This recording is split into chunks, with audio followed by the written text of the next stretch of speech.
लेकर के 37 degree 6 minute north. ये इंडिया का लैटिट्यूडनल एक्सटेंट है, भारत का जो अक्षांश है ये विस्तार होता है। ये पूछेगा एग्जाम में तो ये लिखना है 8 डिग्री 4 मिनट नॉर्थ से लेकर के 37 डिग्री 6 मिनट नॉर्थ। इसका मतलब क्या हुआ? इंडिया का मैप कल आप लोगों को बोले थे कुछ एक्स्ट्रा रखने के लिए थे कोई, जैसे इंडिया का मैप में लोकेट करने बोले है ना, वो वाला मैप निकाल और उसमें आप समझिए, बाकी लोग के पास भी निकाल तो लाए और कोई नहीं लाया। ये वाला जो लाइन है ना, यहाँ पर ऐसे देखिए, ये जगह लाइन खींचिए ऐसे और यहाँ पे लिखिए 8 डिग्री 4 मिनट नॉर्थ, और ये वाला जो स्थान है ये वाला लाइन यहाँ ये जगह में लिखिए 37 डिग्री 6 मिनट नॉर्थ। मतलब भारत ये जो ग्लोब बना हुआ है ना, इसमें भारत का पोजीशन बोल रहा है 0 से 8 डिग्री से लेकर के 37 डिग्री के बीच है। ये इसका मतलब है इंडिया ये जगह में ये बोल रहा है इसके बीच में भारत है,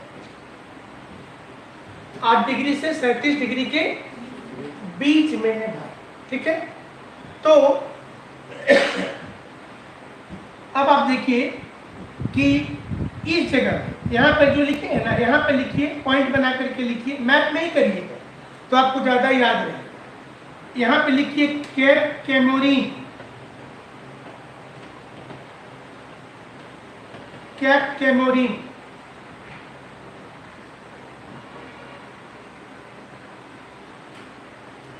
हिंदी में लिखेंगे कैमरीन अंतरिक्ष, केप को अंतरिक्ष बोलते हिंदी में।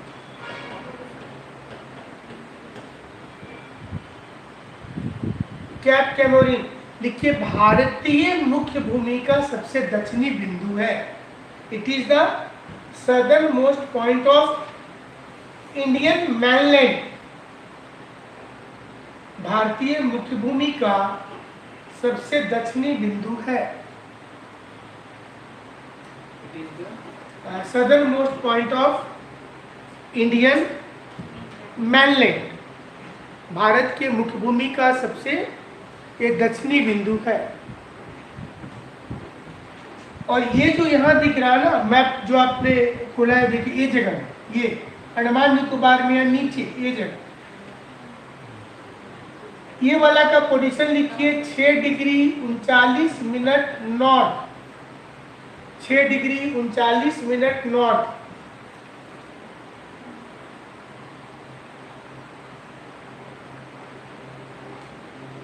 और यहां पे लिखिए इंदिरा पॉइंट, इस जगह में इंदिरा पॉइंट। इसका दूसरा नाम लिखिए पिग्मेलियन पॉइंट, हिंदी इंग्लिश में एक ही होगा, पिग्मेलियन पॉइंट। इसका तीसरा नाम लिखिए पार्सन पॉइंट, एग्जाम में कोई भी दे देगा पार्सन पॉइंट। ये 3 नाम कहां पर है? ये अंडमान निकोबार आइलैंड पर है।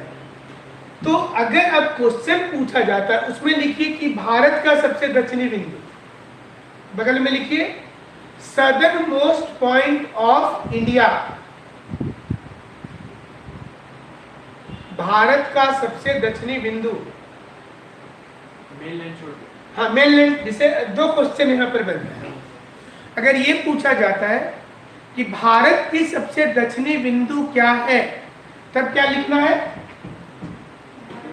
इंदिरा पॉइंट। इसका लोकेशन कभी पूछ दिया एग्जाम में कि भारत का सबसे दक्षिणी बिंदु कितना डिग्री पर है, तो क्या लिखेंगे? 6 डिग्री 39 मिनट नॉर्थ। और अगर ऐसे पूछता है भारतीय मुख्य भूमि का सबसे दक्षिणी बिंदु बताइए, southern most point of Indian mainland, तो क्या लिखेंगे? कैप कैमोरीन। दोनों क्वेश्चन में अंतर समझ में आया? अगर पूरे भारत का पूछेगा तब बोलिएगा इंदिरा पॉइंट को। और ये ग्रेट निकोबार पर है, लिख लीजिए बगल में, वो आइलैंड का नाम है ग्रेट निकोबार, जिस आइलैंड पर इंदिरा पॉइंट है, ग्रेट निकोबार।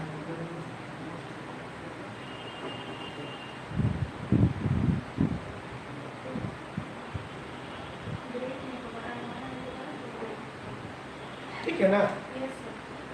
और सबसे नॉर्दर्न मोस्ट जो पॉइंट है ये वाला देखिए, यहाँ पर लिखिए ग्रेट निकोबार कह रहे वो, तो जम्मू कश्मीर में देखिए ऊपर वाला, तो यहाँ पर लिखिए इंदिरा कोल, COL ऐसे, ये वाला पॉइंट का नाम कोल, ये जगह, ये वाला, ये वाला इंदिरा कोल। अभी देखिए ये हम लोग दो टर्म यहाँ पर ज्योग्राफी का आ गया, एक टर्म आ गया केप और एक टर्म आ गया कोल।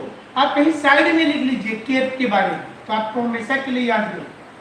Cap is the projected hard rock in ocean, projected hard rock in ocean, समुद्र में यह समुद्र में आगे की ओर निकला हुआ कठोर चट्टान होता है। यह समुद्र में आगे की ओर निकला हुआ कठोर चट्टान होता है। जैसे आप पढ़ाई किए होंगे, वास्को डी गामा का नाम तो सुने होंगे। कौन थे वास्को डी गामा? वो इंडिया में आए थे, तो आप लोग सुनते होंगे कि वो केप ऑफ गुड होप, ये वाला जगह, जैसे हम लोग अभी वहां पढ़े ना, ये वाला पॉइंट को केप ऑफ गुड होप बोलते हैं। ये जगह इसको प्रोजेक्टेड लैंड, समुद्र में जो आगे की ओर निकला हुआ है उसको केप ऑफ गुड होप बोला है। समुद्र की में जो आगे की ओर निकला हुआ है उसको बोलेंगे cape of good hope, cape. और जहां पर है उसके नाम से नामांकन हो जाएगा, ठीक है ना। तो कोल किसको बोलते हैं? जैसे कि कोई है माउंटेन, कोई है माउंटेन, ऐसे पर्वत, इस पर्वत पर ग्लेशियर, हिमनद जिसको बोलते हैं। यहाँ पर सोचिए कि हिमालय में बर्फ का ग्लेशियर जो है ये ऐसे यहाँ पर नीचे उतर रहा है और एक ग्लेशियर इधर से नीचे उतर रहा है इस साइड ऐसे। तो ये क्या होता है कि धीरे धीरे ग्लेशियर जब नीचे उतरता है तो इस दीवार पर वो घर्षण करता है, वहां पर फ्रिक्शनल फोर्सेज काम करेगा तो थोड़ा ऐसे रगड़ होता है और इसके चलते इसको धीरे धीरे धीरे धीरे तोड़ने लगता है इस प्रकार से। और इधर वाला भी ग्लेशियर इसको ऐसे तोड़ने लगता है ऐसे। और एक समय के बाद माउंटेन में ऊपर तो पर्वत है ऐसे, लेकिन यहाँ पर आर पार में एक खिड़की जैसा बनता है। इस खिड़की जो किसी माउंटेन पर ग्लेशियर के अपर्दन के चलते, because of the erosion of glacier, अगर यहाँ पर एक खिड़की बन जाता है तो इसको क्या बोलते हैं? इसको बोलते हैं कोल। ज्योग्राफी में उसको कोल। तो क्या लिखेंगे? डेफिनेशन लिख लीजिए। Due to erosion of glacier,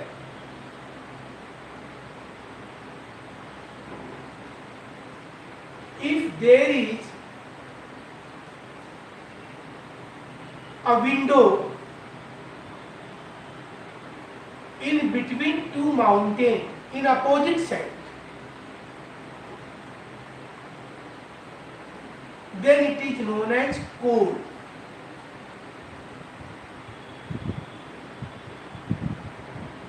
तो इसे कोल कहा जाता है।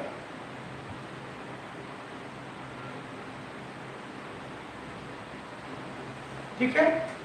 अभी भारत का सबसे उत्तरी बिंदु क्या है? क्या बोलेंगे? इंदिरा कोल। कितने डिग्री पर है?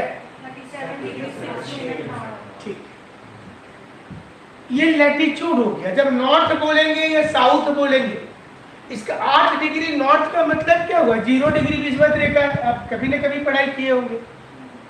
इक्वेटर, तो इक्वेटर के ऊपर नॉर्थ बोल रहे, नॉर्दर्न हेमिस्फीयर बोलते हैं, और इसके नीचे को सदर्न हेमिस्फीयर कहते हैं। तो अगर आप बोलते हैं, आपसे कोई पूछता है, आप समंदर में फंस गए, आपने किसी को फोन किया, वो दूसरे जहाज को, तो पूछेगा कि अच्छा तुम हो कहाँ, ये तो बताओ। तो आपको वहां पर ऐसे बोल दीजिएगा हम हिंद महासागर में कहीं है, तो कैसे खोजेगा? आप बोल दीजिएगा हम कहीं पर है, महासागर में कहीं है, तो खोजना मुश्किल है ना। तो आपको क्या बताना होगा? लैटिट्यूड।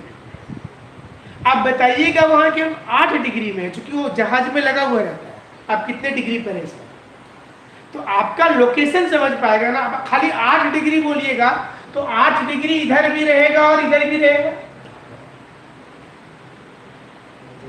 तो आपको नॉर्थ बोलना पड़ेगा, तब वो समझेगा कि अच्छा ये ऊपर है, माने इक्वेटर से ऊपर 8 डिग्री में कहीं पर है। लेकिन इतना दूर में आपका ये नहीं पता चलता, खाली 8 डिग्री पता है। तो 8 डिग्री से 37 डिग्री आप लोकेशन बता दी कि हम इंडिया के रहने वाले हैं, तो इंडिया एग्जैक्ट 8 से 37 के बीच है, बट इसमें फिर कहाँ?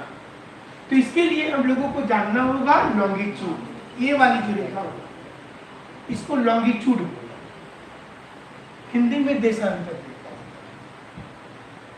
जैसे आपने जो अभी ये देखा, ये वाली रेखा हो, अक्षांश रेखा मतलब पूरब से पश्चिम वाली की बात हुई, ये वाली रेखा अक्षांश रेखा है। लेकिन नॉर्थ पोल को साउथ पोल से जो रेखा मिला है, ये वाली वर्टिकल, ये रेखाओं को देशांतर बोलते हैं। ऐसे पृथ्वी पर इस प्रकार से दिखे, यहाँ पर हम लोग मैप में देख रहे हैं तो ऐसा दिख रहा है।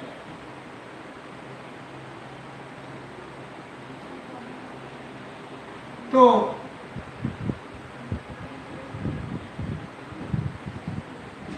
आप मतलब यहाँ एक रेखा खींच ले, जो मैप लाए यहाँ ये जगह, और यहाँ लिखिए 68 डिग्री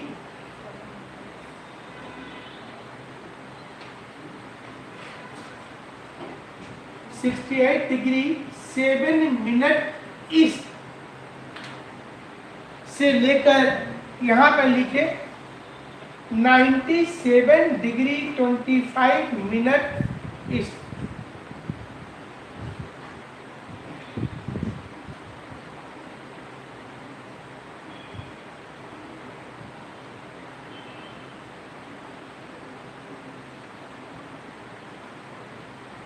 भारत का देशांतर पूछेगा।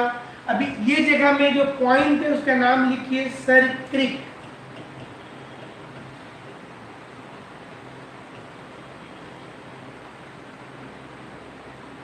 और ईस्टर्न मोस्ट का क्या नाम है? किबुतु। यहाँ ये जगह जो है, इस जगह में यहाँ पे लिखिए पॉइंट का नाम किबुतु।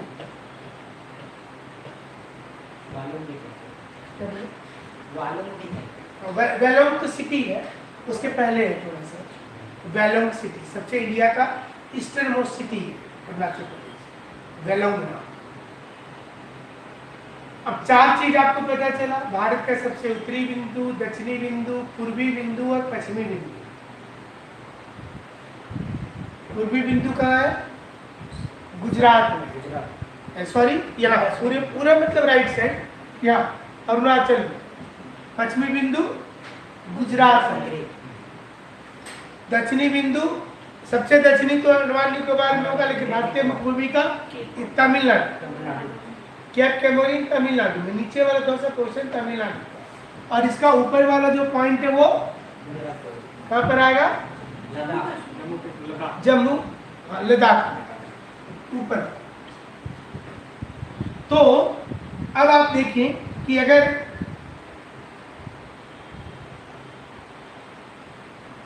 भारत का आप एक क्वेश्चन बताएं, उसके पहले आप भारत का एक बार क्षेत्रफल लिख लीजिए।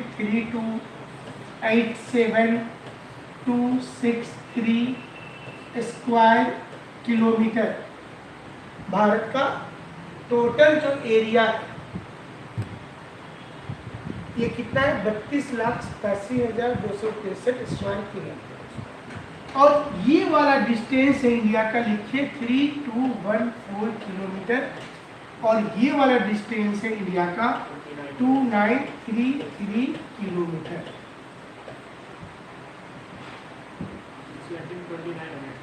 क्या बोले?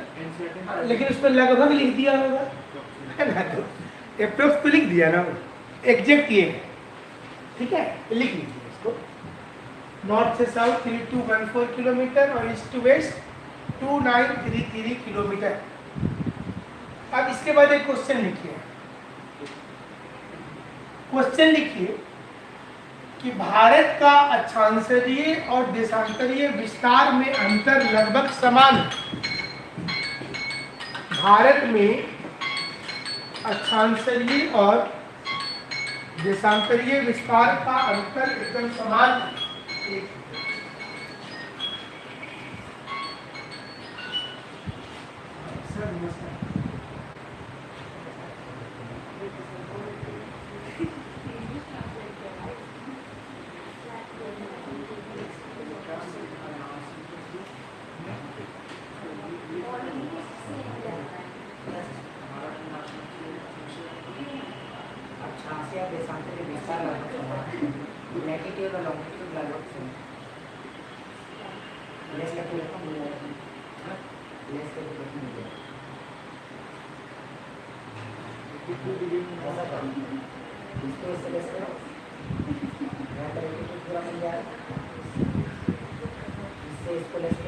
लगभग सेम है, 34 कम है। फिर ये 54 कम है, पूरा ये वो बताना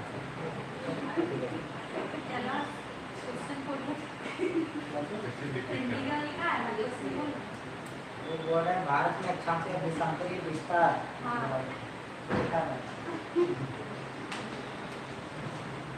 क्वेश्चन लिखिए कि भारत का अक्षांशीय और देशांतरीय विस्तार का अंतर एक है।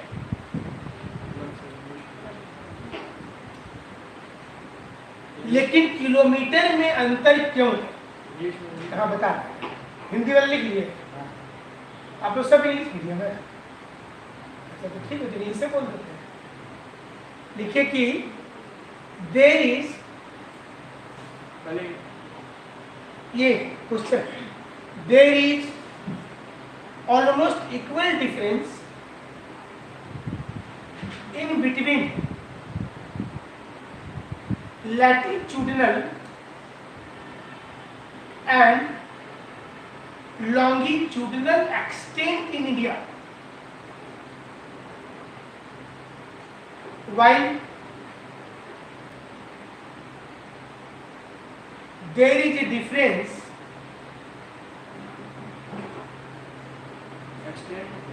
in India, while there is a difference in kilometer. What is the reason?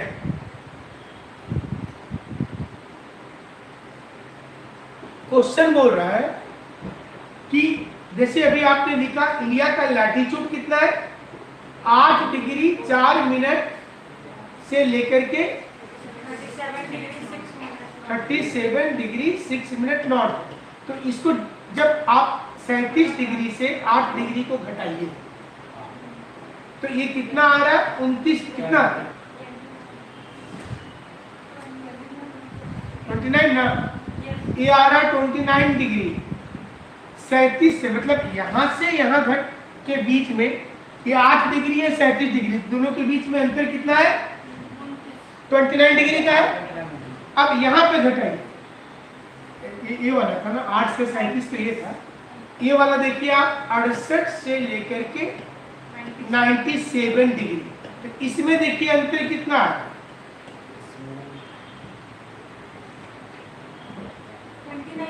29 आया।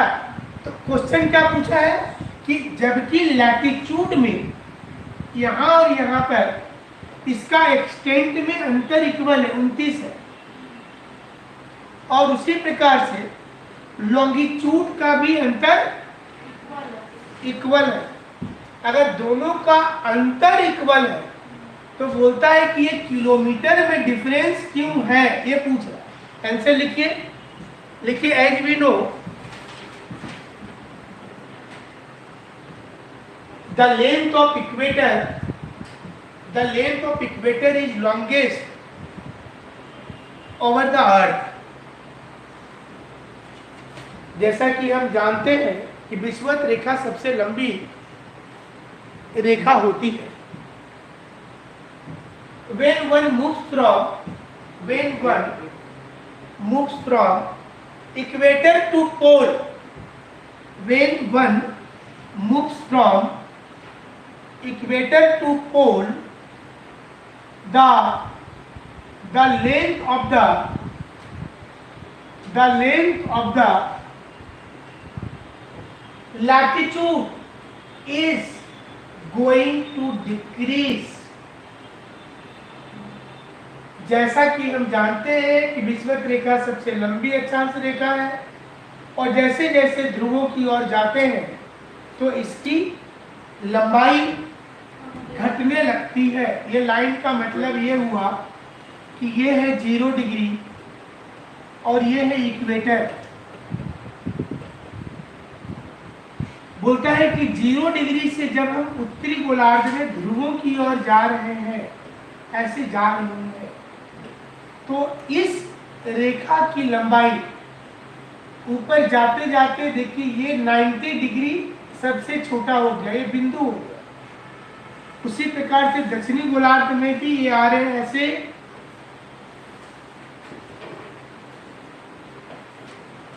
तो 90 डिग्री सबसे छोटा हो गया। जबकि आप ये जो लॉन्गिट्यूड है इसकी जो लंबाई है ये इक्वल रहता है, ये छोटा बड़ा नहीं होता।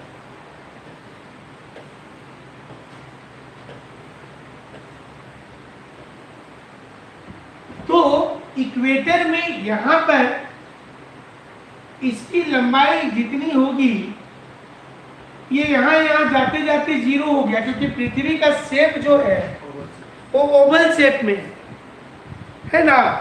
तो पृथ्वी जब ओवल शेप में है तो क्या हुआ कि पृथ्वी तो ऐसे मूव कर रहा है। बनने के बाद से ही नेबुलर हाइपोथेसिस में ये बताया गया है कि पृथ्वी तो आग का गोला था, गैसियस मास था और ये मूव कर रहा है।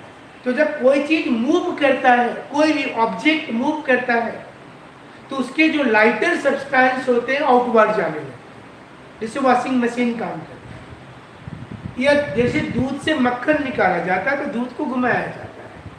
तो जब जोर जोर से घूमता है तो बाहर की ओर बल्ज करना शुरू करता है। जैसे लट्टू आप नचाते हैं तो लट्टू अपने आकार से बड़ा हो जाता है, देखिएगा वो सेंट्रीफ्यूगल फोर्स हो रहा है, वो बाहर की ओर जा रहा है। तो उसके चलते क्या हुआ कि घूमते हुए ऑब्जेक्ट में जब ये ठंडा होना शुरू हुआ, इसके लाइटर सब्सटेंस आउटवर्ड जाने शुरू हुए। तो पृथ्वी में क्या हुआ, ये पृथ्वी को जब ग्लोब में देखिएगा तो ये बाहर की ओर थोड़ा उभार लिया, ऐसे थोड़ा ज्यादा बाहर फेंक दिया, और इसका कारण है सेंट्रीफ्यूगल फोर्स। और ये जो उभार लिया हुआ है, यहां पर जो रेखा खींचा गया है, ये रेखा सबसे बड़ा, it is the only great circle over the अर्थ। अगर पूछा जाता है कि पृथ्वी में सबसे बड़ा महान वृत्त कौन है, which is the great circle over the अर्थ, तो आंसर क्या लिखेंगे, 0 डिग्री इक्वेटर, जिसमें वो सबसे बड़ा रेखा। लेकिन आप देखिए यहां से जब यहाँ गए तो देखने से नहीं लग रहा कि इसका लाइन छोटा हो रहा है। तो आप जो इंडिया के मैप पर देख लेते हैं लोग अभी, तो यहाँ पर इसमें आप देखिए कि जब उस सर्कल पर जब देखेंगे, ये सर्कल तो 0 डिग्री, और ये यहाँ पर ऑलमोस्ट इस जगह से भारत में कर्क रेखा पारित के बीच में, तो ये वाली लाइन इसके तुलना में ये लाइन क्या होगा, छोटा हो गया। लेकिन वही दूसरी ओर ये लाइन तो बड़ा छोटा नहीं नाप रहा है, तो लॉन्गिट्यूड का ये जो लेंथ है, ये लेंथ इक्वल, इसलिए इसका डिस्टेंस हो जा रहा है, मतलब 29 डिग्री में ये 3214 किलोमीटर हो, जबकि अक्षांश रेखा जैसे जैसे ध्रुवों की ओर जा रहे हैं तो इसकी लंबाई ही घटती जाएगी, इसलिए इसका यहां पर लेंथ जो है 2933 किलोमीटर हो गया।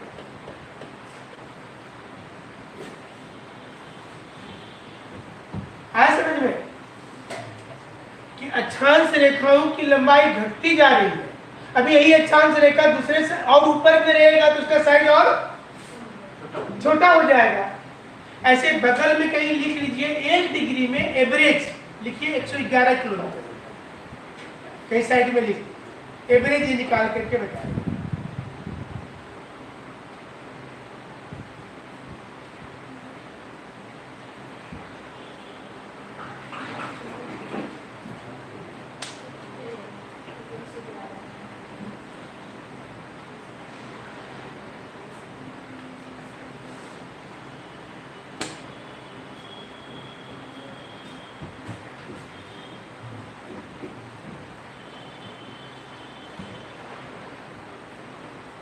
नेक्स्ट क्वेश्चन लिखिए।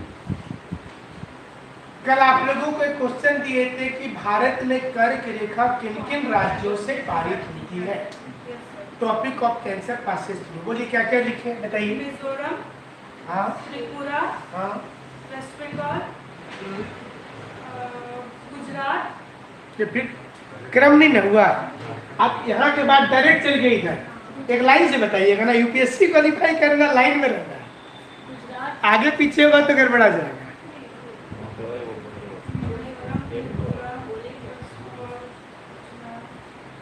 गुजरात, छत्तीसगढ़, झारखंड। अच्छा नहीं लिखिए तो लिख लीजिए ना, सामने सामने तो दिख रहा है, लिख लीजिए। गुजरात, ये ध्यान रखिएगा, देखिए थोड़ा सा राजस्थान को टच किया, उसके बाद क्या आ गया मध्य प्रदेश, फिर छत्तीसगढ़, अभी फिर रांची के पास से गया झारखंड, फिर पश्चिम बंगाल, फिर त्रिपुरा और फिर मिजोरम। तो लिख लीजिए तब ना क्वेश्चन बनेगा यहाँ, पहले इसको लिखिएगा तो क्वेश्चन बन जाएगा। गुजरात, इसको तो याद करने का बहुत सारे ट्रिक्स भी दुनिया भर का होगा, लेकिन आपको यूपीएससी में अगर क्वालिफाई करना तो क्रम याद रखना, और ऐसे ट्रिक्स तो ऊपर नीचे करके कर लीजिए।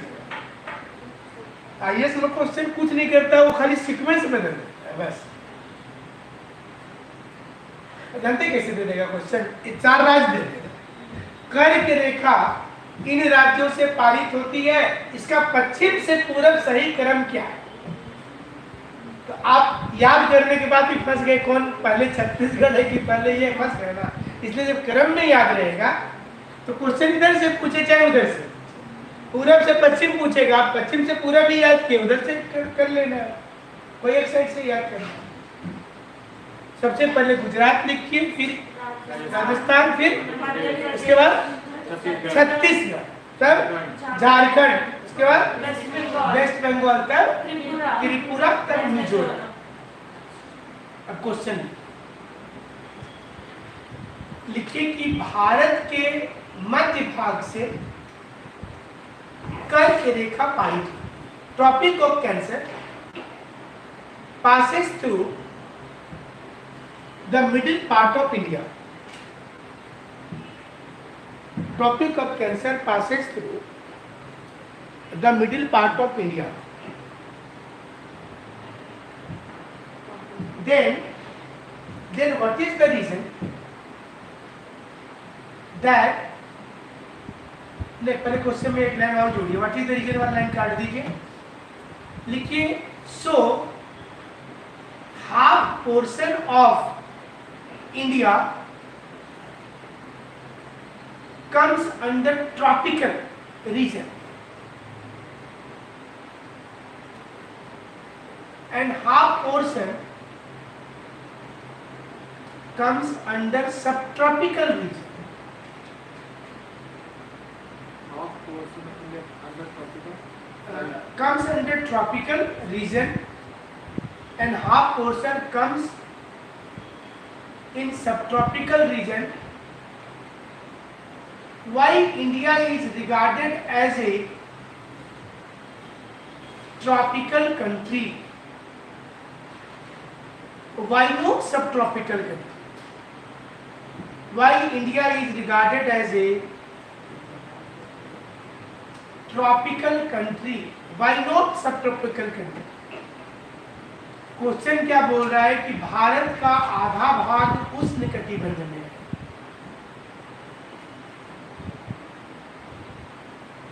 भारत का आधा भाग उप उष्णकटिबंध में है,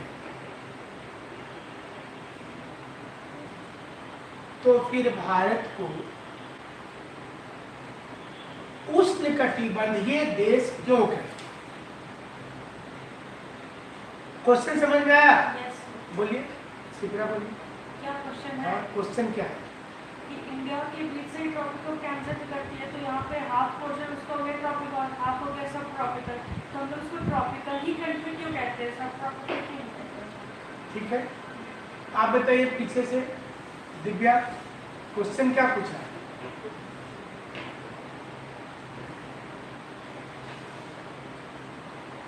सर, भारत का आधा भाग उष्णकटिबंधीय है हाँ, और तो फिर भारत का उष्णकटिबंधीय क्यों कहते हैं? आप बोलिए, क्वेश्चन पूछ रहा है। सर क्वेश्चन कहने का मतलब ये है कि ट्रॉपिक ऑफ कैंसर से मतलब half part of India tropical region, half सब ट्रॉपिकल रीजन, फिर भी इंडिया को हम ट्रॉपिकल कंट्री क्यों बोलते हैं? ट्रॉपिकल ही क्यों बोला? सब ट्रॉपिकल क्यों? अच्छा, ट्रॉपिकल और सब ट्रॉपिकल में डिफरेंस कौन बताएगा? कौन बताएगा? आप बताइए, मयंक बताइए। इक्वेटर से अगर ट्रॉपिक ऑफ कैंसर के बीच में रहेगा तो उसको ट्रॉपिकल रीजन बोलेंगे और ऊपर सब ट्रॉपिकल रहेगा। मतलब इक्वेटर से आप बोल रहे हैं कि इक्वेटर से अगर यहाँ पर बना देते हैं तो आपको क्लियर हो जाएगा। ये 0 डिग्री हो गया और 0 डिग्री से ये हो गया 23.5 डिग्री नॉर्थ। इसका नाम क्या है? ट्रॉपिक ऑफ कैंसर, कर्क रेखा में। इसी प्रकार से यहाँ पर है 23.5 डिग्री साउथ, इसको क्या बोलते हैं? ट्रॉपिक ऑफ कैप्रिकॉर्न, मतलब मकर रेखा बोलते। ठीक है, तो ये वाला जो इलाका है इसमें सालों भर टेम्परेचर ज्यादा है, इसलिए हिंदी में देखिए इसका नाम क्या है? उष्ण। इंग्लिश में ट्रॉपिकल, उष्ण कटिबंध, मतलब टेम्परेचर ज्यादा है।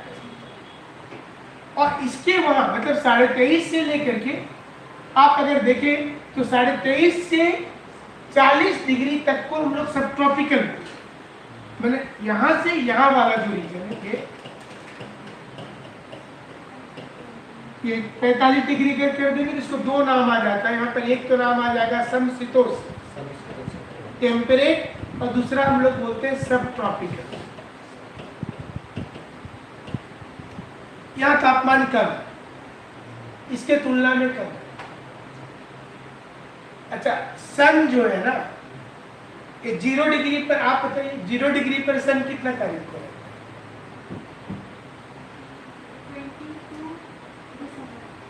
22 दिसंबर 0 डिग्री पे है। एकदम सोच के बोलो।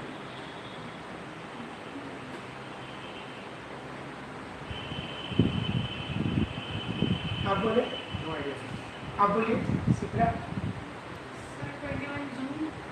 21 जून। आप बोलिए दिव्या। 22 जून।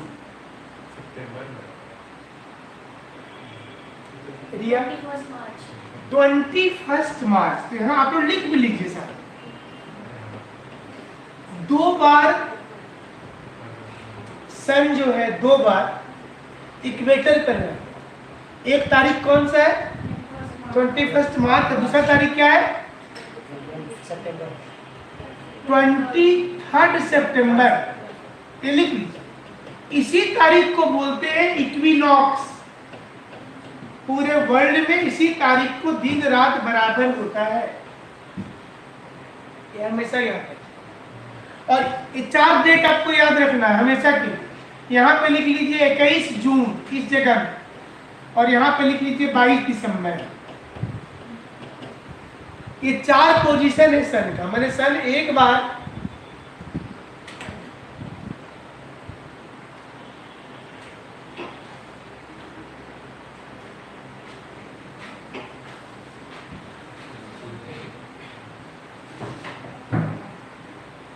इक्कीस मार्च को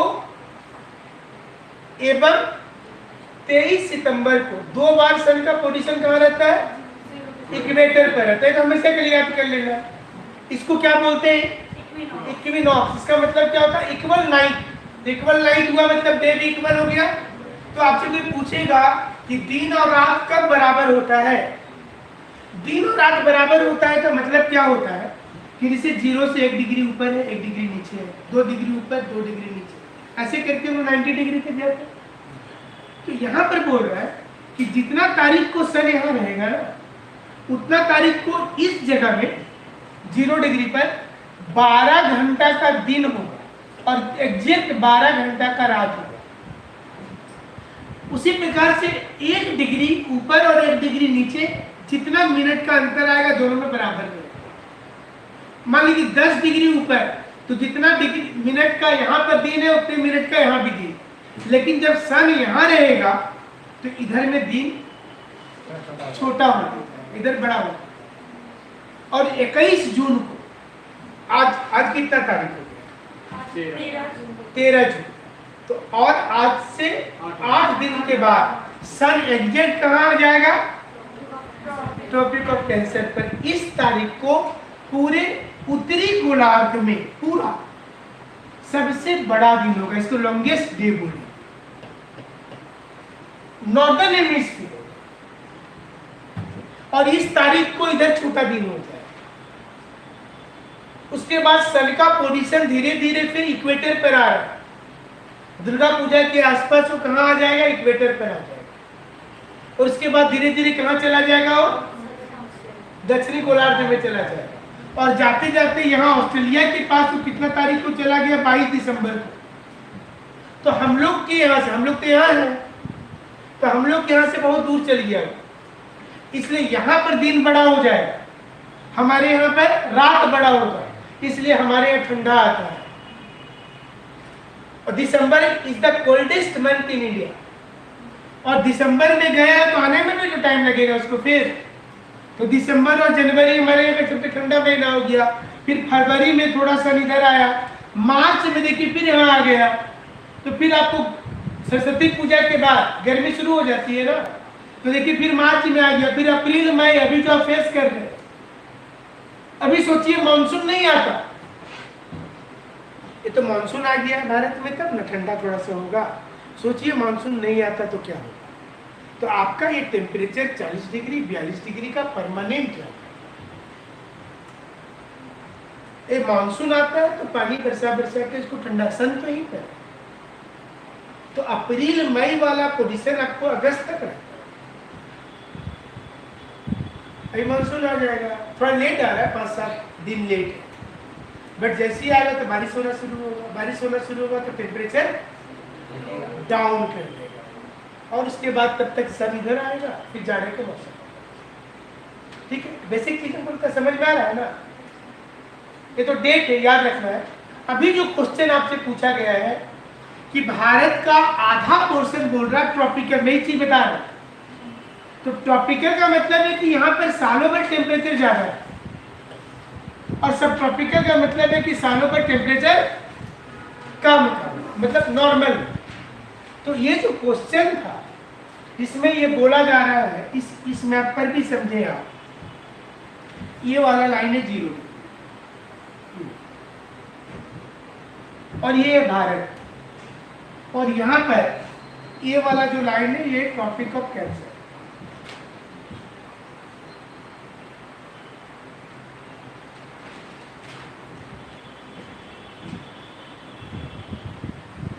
अभी बोल रहा है कि आधा पोर्शन हमारा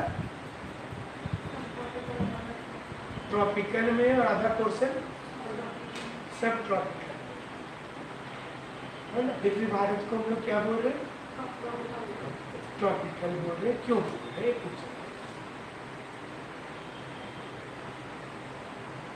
कोई डाउट है? क्वेश्चन को समझने में कोई दिक्कत है? आंसर लिखिए। लिखिए कि इसके दो कारण, बिकॉज ऑफ टू रीजन।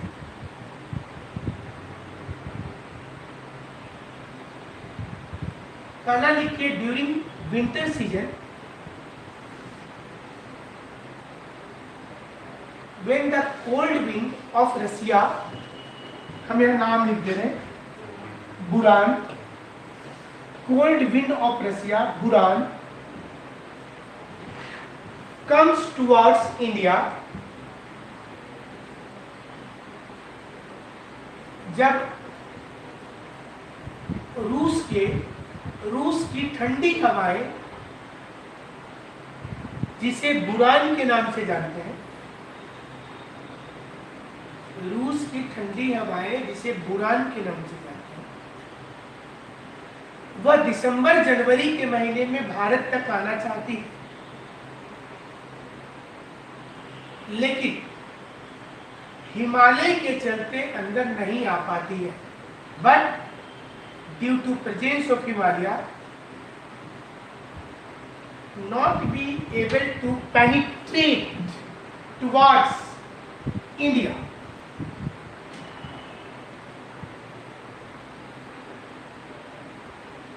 लेकिन वह भारत में नहीं आ पाती है। कौन नहीं आ पाती है? बुरान। बुरान क्या है? विंड। ये सारी चीज जीके का क्वेश्चन है ना, वो आएगा एग्जाम में।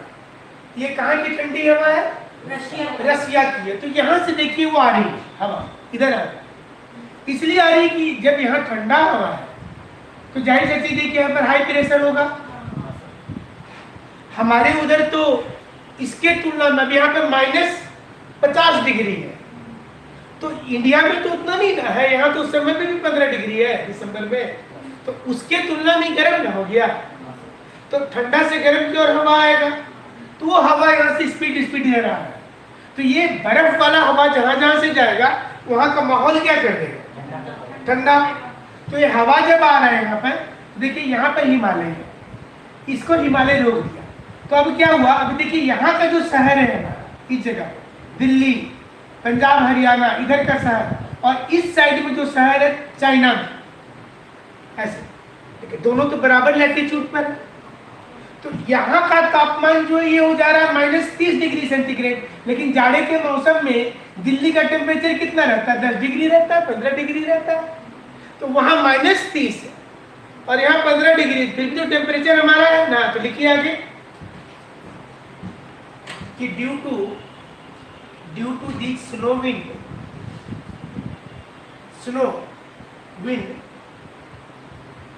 the city which is located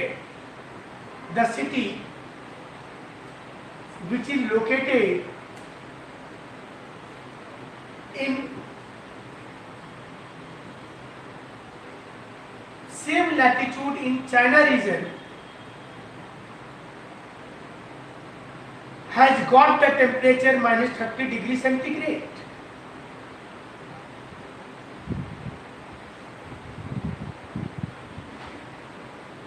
While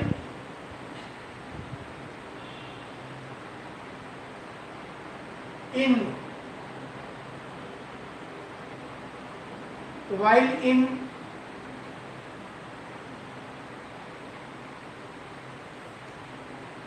Delhi, Haryana and Punjab at the same latitude, temperature remains 15 degree centigrade. Hindi में लिखेंगे इन हवाओं के कारण चीन व तिब्बत में तापमान -30 डिग्री तक हो जाता है, जबकि उसी अक्षांश पर स्थित पंजाब, हरियाणा एवं दिल्ली में तापमान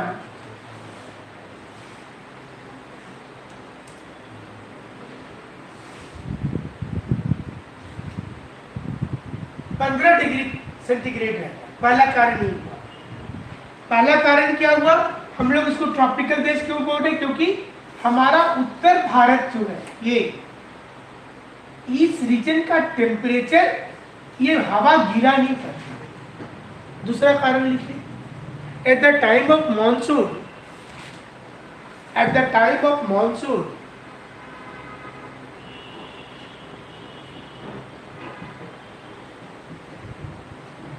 the wind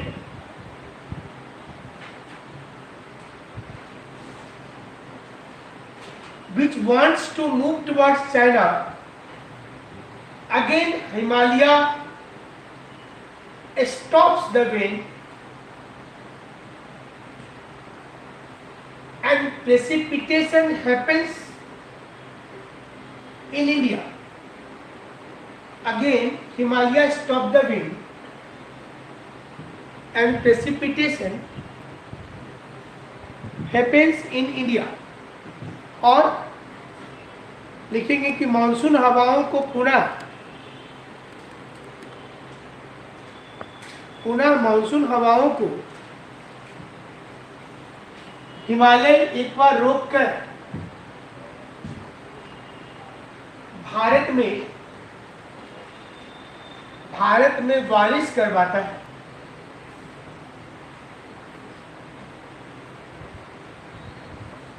इसका अर्थ क्या हुआ?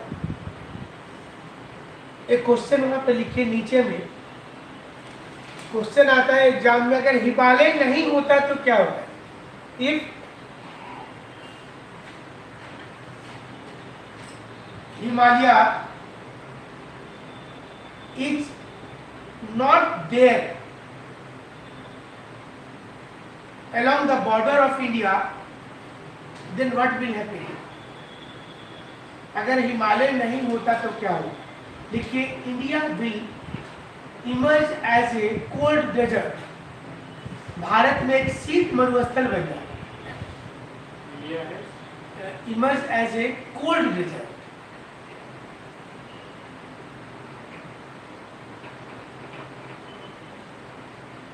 ये शीत मरुस्थल बनता, और आप ऐसे समझिए, कभी कभी यूपीएससी क्या करता है ना, क्वेश्चन का पैटर्न को थोड़ा बदलता है। कभी पूछ देता है, अगर हिमालय, अभी हिमालय ऐसे एक प्रेजेंट ऐसे, तो इसको बोलते हैं ईस्ट वेस्ट डायरेक्शन। अभी क्वेश्चन पूछ दे रहा है, अगर हिमालय नॉर्थ साउथ होता तो क्या होता?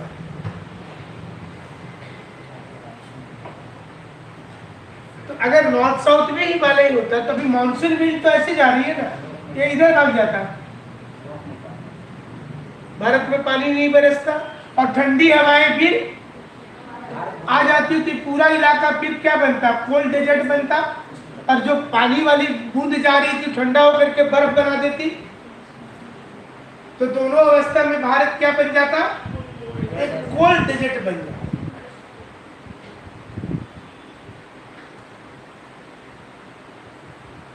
है ना।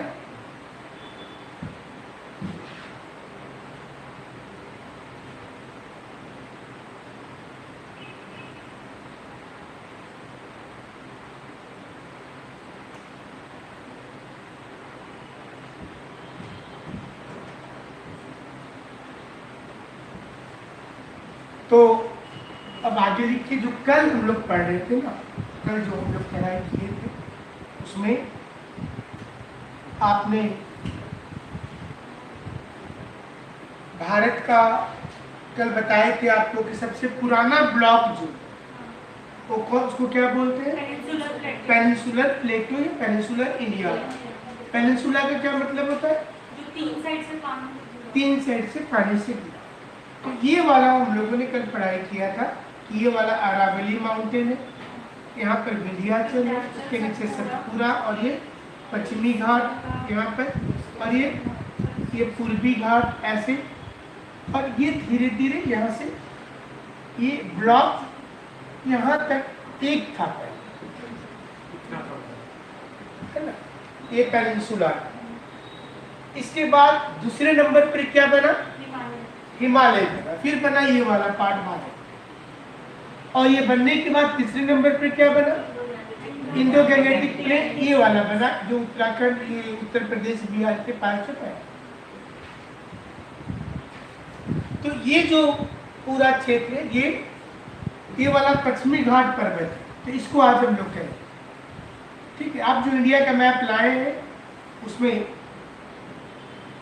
लिखिए पश्चिमी घाट पर्वत, वेस्टर्न घाट माउंटेन।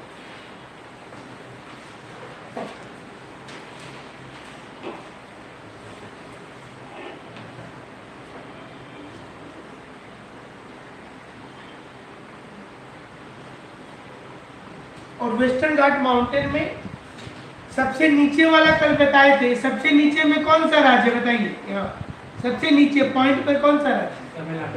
तमिलनाडु है, याद रखिएगा, सबसे नीचे तमिलनाडु। तो वहां पर सबसे नीचे में यहाँ पर केरल तक थोड़ा सा ऐसे करके शैडो कर दीजिए और लिखिए कार्डमम की पहाड़ी, हिंदी में इलायची की पहाड़।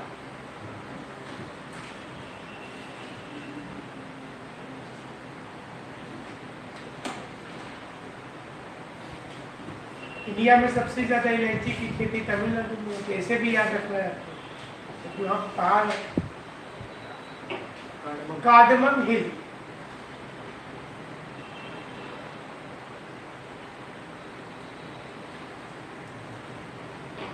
तो लिखिए कि cardamom hill is located southern most part of western Ghat. ये पश्चिमी घाट के सबसे दक्षिणी भाग में स्थित है।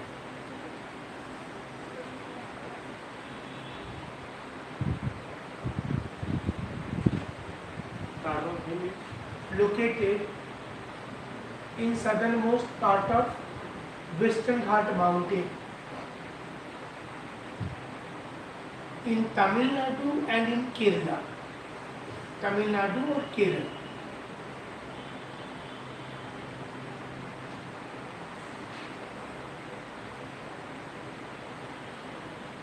The northern part of Cardamom Hill is known as Annamalai hill. Cardamom के उत्तर में अन्नामलई की पहाड़ियां।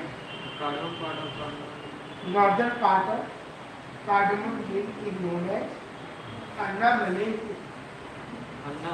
अन्नामलई हिल कार्डमम के उत्तर में अन्नामलई की पहाड़ियां हैं। यहाँ ये जगह ऐसे, इसका अधिकांश भाग केरल में है। ऐसे the most of the part of Annamalai is in Kerala. इसका अधिकांश भाग केरल में है। The most of the part is in Kerala. Annamalai की सबसे ऊंची चोटी का नाम अनईमुडी है। यह भारत की, दक्षिण भारत की सबसे ऊंची चोटी है। Anamudi is the highest peak of south India.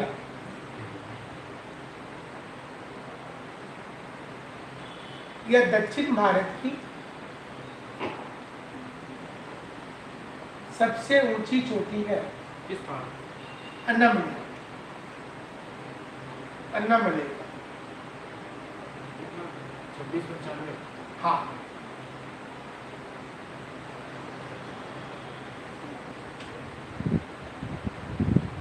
इस क्षेत्र में हाथी को बचाने के लिए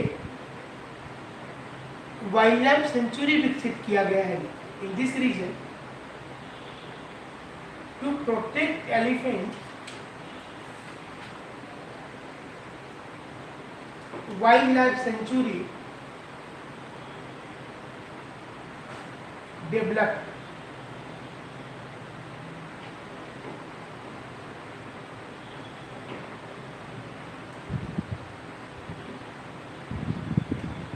In the northeastern part of Annamalai, Annamalai से उत्तर पूरब की ओर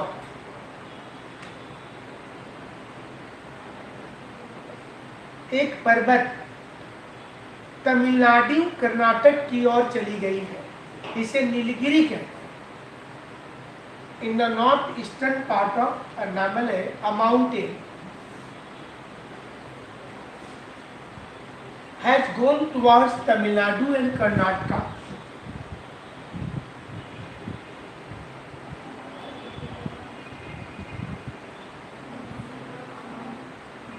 It is known as Nilgiri mountain, इसे नीलगिरी पर्वत कहा जाता है। Go towards Tamil Nadu and Karnataka, मतलब ये क्या हुआ, देखिए ऐसे पर्वत गया और इधर थोड़ा सा टूट के इधर चला गया,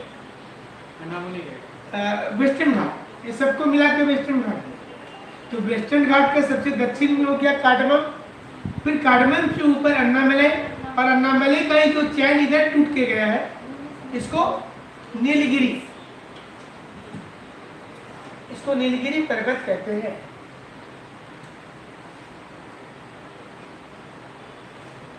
इसकी सबसे ऊंची चोटी दोदा बेटा है।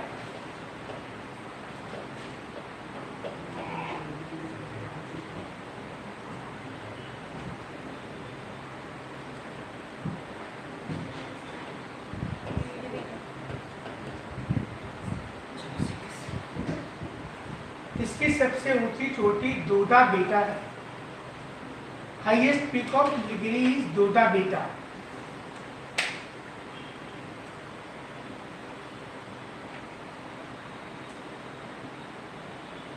यह दक्षिण भारत की दूसरी सबसे ऊंची चोटी है। It is the second highest peak of south India. It is the second highest peak of south India. यह दक्षिण भारत की दूसरी सबसे ऊंची चोटी है।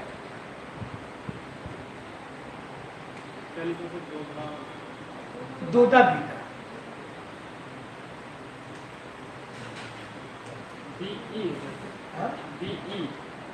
BET है बेटा, BET, Doda Betta. Second highest peak, हाँ, second highest peak of south India. देखिए कि ऊटी हिल स्टेशन यहीं पर स्थित है। Ooty hill station which is also known as Ootacamund और उदगा मंडलम। उटक मंडलम अथवा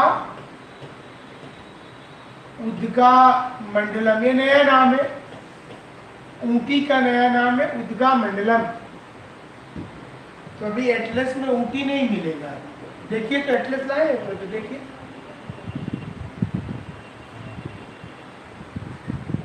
ऊटी का नया नाम है उदगा मंडलम।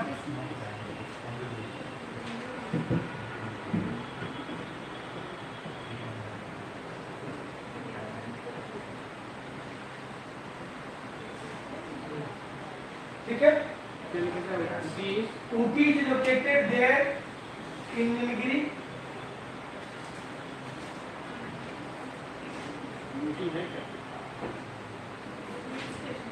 ऊटी नीलगिरी पर है।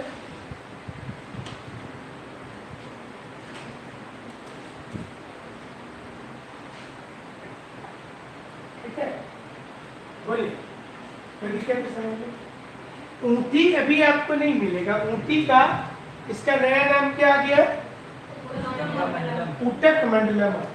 उटक मंडलम is the new name of Ooty. अभी उटक मंडलम का भी नया नाम हो गया मलयालम में। अभी भी क्या है, लोकल भाषा में लोग अपना नामांकन नहीं कर रहे हैं। आप चूंकि पुराना नाम जानते हैं तो आपको सुनने में वही प्यारा लगता है। जैसे बेंगलोर, उसका नया नाम क्या हो गया?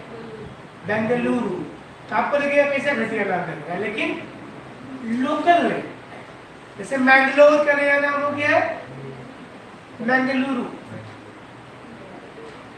विशाखापट्टनम नया नाम क्या है? वाइजैक। कलकत्ता नया नाम क्या है? कोलकाता। सबका नाम, दिल्ली का नाम बदलेगा, क्या हो जाएगा?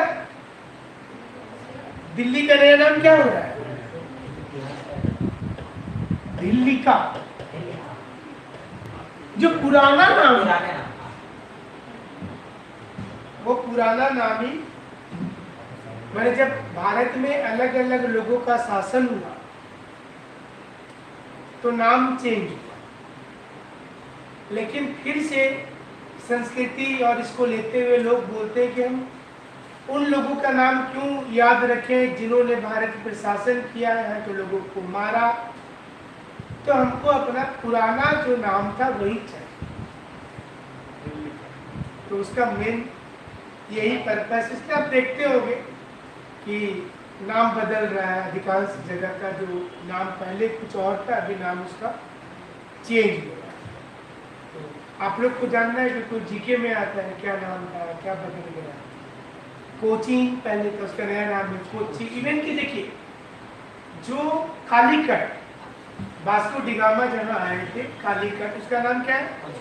कोझिकोड। आप कालीकट खोजते खोजते थक जाइएगा, एड्रेस में कहीं मिलेगा। कालीकट शहर का नाम बदल के कोझिकोड है, तो आपको कोझिकोड मिलेगा, आप बोलिए कालीकट नहीं मिल रहा।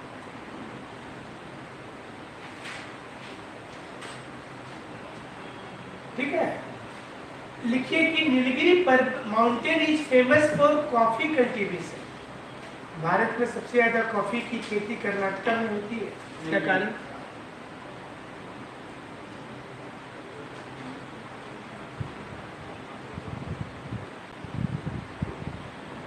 कॉफी कड़क होता है कि चाय कड़क होता है? कॉफी कड़क।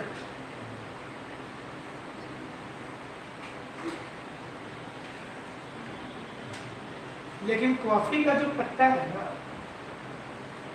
वो चाय के तुलना में बहुत ज्यादा मतलब सॉफ्ट होता है।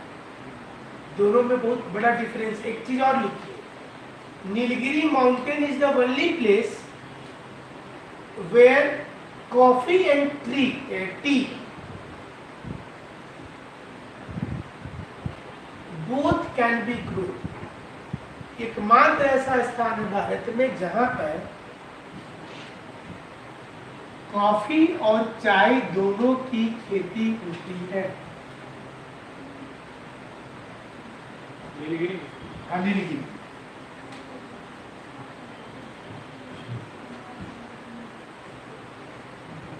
जैसे ये है माउंटेन, ठीक है, तो इस माउंटेन में क्या है कि आपका जैसे कोई घर, आप जिस घर में भी आप रहते हैं उसमें दिखिएगा कोई ऐसा क्षेत्र होता है जहाँ पर सीधा सनलाइट आता है, और उसी घर में उसका पीछे वाला साइड में नहीं पहुँच पाता है। लेकिन अभी अगर टेम्परेचर रांची का 42 डिग्री सेंटीग्रेड है, तो ये 42 डिग्री यहाँ भी रहेगा और 42 डिग्री दीवार के पीछे वो तो बराबर रहेगा। कॉफी में क्या है कि जिधर से सन, जैसे सन का, सूर्य का जहाँ पर रोशनी डायरेक्ट आता है, यहाँ इस जगह में चाय की खेती करते हैं, और इसका अपोजिट साइड इधर जहां पर सन डायरेक्ट नहीं, टेम्परेचर ज्यादा दोनों कुछ है। यहाँ भी टेम्परेचर 32 डिग्री सेंटीग्रेड और यहाँ भी 32 डिग्री सेंटीग्रेड, लेकिन यहाँ पर डायरेक्ट सन डे नहीं। तो यहाँ पर खेती करेंगे कॉफी का। कॉफी के पत्ते को अगर डायरेक्ट सन लाइट मिलेगा तो डेथ कर जाएगा। उसका पत्ता बहुत मुलायम होता है, कड़क ज्यादा है, लेकिन उसको सीधा नहीं चाहिए, टेम्परेचर चाहिए, लेकिन वो छाया में चाहिए। तो कॉफी की खेती कहीं पर अगर आज की जाती है तो पर्वत का ऐसा इलाका होगा जहाँ तापमान है लेकिन डायरेक्ट सनलाइट नहीं है। दूसरा, या तो वहाँ पेड़ पौधा लगा दीजिए, जैसे बड़ा बड़ा घना पेड़ लगा दीजिए और उसके नीचे में कॉफी की खेती करेंगे। तो नीलगिरी पर्वत, कभी आप साउथ इंडिया जाइएगा तो नीलगिरी माउंटेन में आपको मिलेगा। चाय तो इधर बहुत जगह मिलेगा। आप लोग घूमने गए दार्जिलिंग,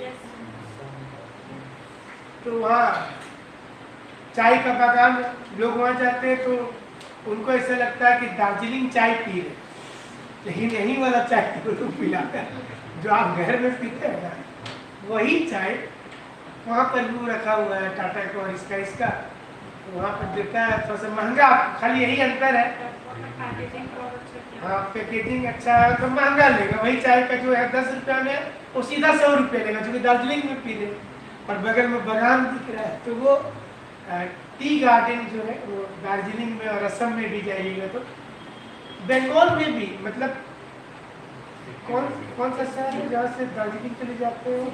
सिलीगुड़ी।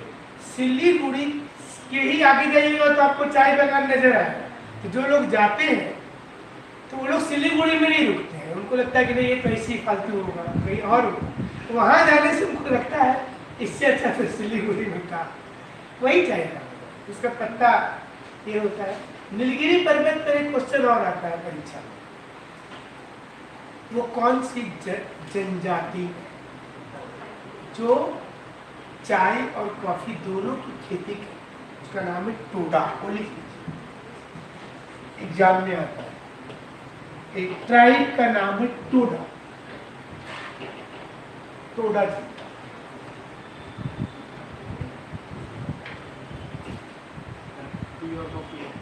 मतलब Toda tribe used to cultivate tea and coffee in Nilgiri.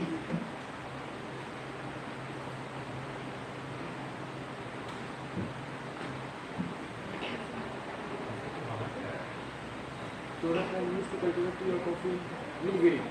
क्या बोले? Toda tribe used to cultivate tea or coffee.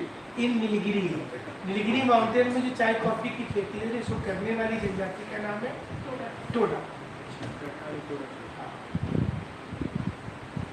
ये मतलब इसके पत्ते को तोड़ने का तरीका होता है और कौन सा पत्ता तोड़ेंगे, और उस इलाके में काफ़ी स्नैक भी, तो वहाँ के लोकल जो ट्राइबल पीपल है उनको पता रहता है कि हमको कैसे बचना है।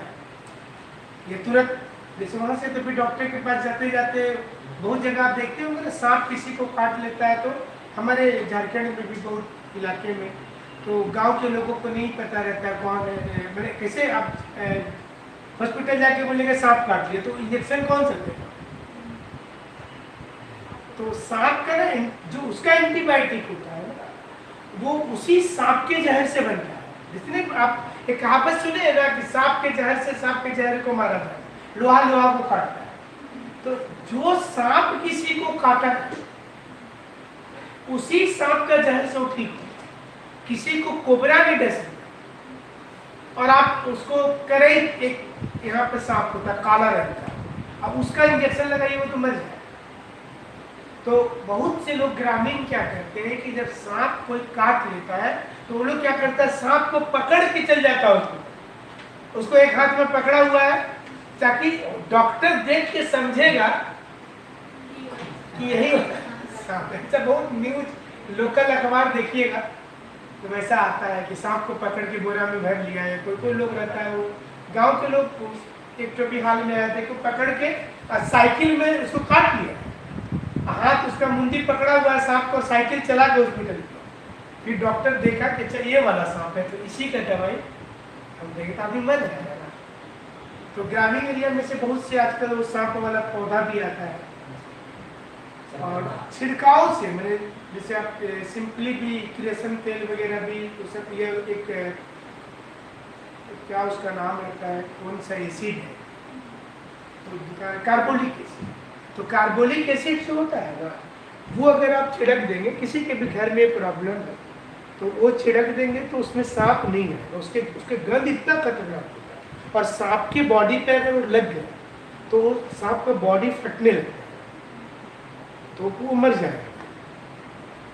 सांप के साथ बहुत तो मतलब हालांकि स्नेक को बचाना है, एक तो वो भी ऑक्सीजन प्रोवाइड कर रहा है। कोई बंद कमरे में आप चारों से अभी बंद कर दीजिए, इसे बेसी पे शीशा में और दरवाजा बंद कर दीजिए, देखिएगा थोड़ा देर के बाद अकबक सुनिए, सबको का परेशानी हो जाता है, सबको कैसे होता है। तो अभी अगर आप घर में 4-5 कोबरा सांप रखें और डिब्बा में छेदा के किनारे में, तो आप जो CO2 रिलीज कर रहे हैं ना वो कैच करते हैं, तो आपको सफोकेशन नहीं, सांप, इसलिए हमारे इकोसिस्टम में उसका रोल है। और सांप किसी को काट लेता है तो वो भी प्रॉब्लम है कि वो सांप खुद मर जाएगा। ये भी चीज आप देखे होंगे कि पूछता है डॉक्टर का सांप जो काटा था, वो सांप को देखे जिंदा है कि मर गया, तो लोग देखता है इसलिए सांप को भागने नहीं देता है। अगर सांप आपके घर में पकड़ा गया, आप कोई चीज में रख दिए उसको ढक करके या फिर बोरा में भर दिए, और वो अगर मर गया, एक तो सांप सुस्त पड़ जाएगा। तो क्यों सुस्त पड़ जाएगा? उसका बॉडी में शुगर नहीं है। आपके शरीर में नॉर्मल शुगर है सबके शरीर, हम लोग के शरीर में चीनी है। अगर वो बढ़ गया तो आप नहीं बोलते डायबिटीज हो गया है। तो आपके शरीर में जब सांप ने किसी को काटा तो आपके ब्लड उसके ब्लड में मिल गया। वो अपना तो जहर दिया, लेकिन आपका ब्लड भी उसके शरीर में चला गया। तो हमारे शरीर में तो डायबिटीज वाला शुगर है, आपको डायबिटीज है नहीं है, लेकिन चीनी तो है शरीर में, खून मीठा है। वो जैसे उसके ब्लड में जाएगा तो उसके ब्लड में मैच नहीं करता, धीरे धीरे उसके बॉडी में शुगर बनने लगता है। और शुगर जिसका शरीर में, देखिएगा आप आपके घर में जो लोग मतलब ज्यादा एज वाले हो गए हुए, और शुगर जिसको होगा बीमारी, जिसकी को सुस्त पड़ जाएगा, उसको हिम्मत नहीं, तुरंत थक जाएगा और लेट जाएगा। जिसको होगा तो देखिएगा वो लेटा हुआ है, वो उठने नहीं सकता। सांप धीरे धीरे ना सुस्त पड़ जाता है, वो जहाँ बैठ गया वैसे ही रह गया। तो अब जो सांप ताकतवर था वो सुस्त पड़ गया, तो जितनी भी वहाँ पर आसपास में कीड़े मकोड़े और चींटी हो, वो सांप को ही खा गए। तो सांप मर गया है, इसका मतलब हो गया कि व्यक्ति के शरीर में जहर जा चुका है। सांप जिंदा रह गया, इसका मतलब है कि आपको, वो लोग डर से बेहोश हो जाता है, ऐसे ऐसे चढ़े, अब सांप देखो तो बेहोश। तो इसका मतलब है कि आपको सांप ने काटा ही, अगर वो जिंदा है, वो मर गया मतलब काट दिया, तो डॉक्टर इस चीज को देखता है। ठीक है, तो चलिए तो बता रहे थे कि जो उस इलाके में जो लोग रहते हैं। अब लिखिए कि नीलगिरी से आगे लिखिए, नीलगिरी से उत्तर की ओर कर्नाटक में एक पर्वत है जिसका नाम है ब्रह्मगिरी। ब्रह्मगिरी पर in the north of Nilgiri in Karnataka, another mountain is there which is known as Brahmagiri. In the north of Nilgiri, There is another mountain known as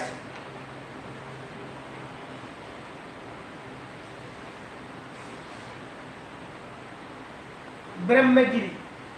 Kaveri river originates from here, यहीं से कावेरी नदी निकलती है।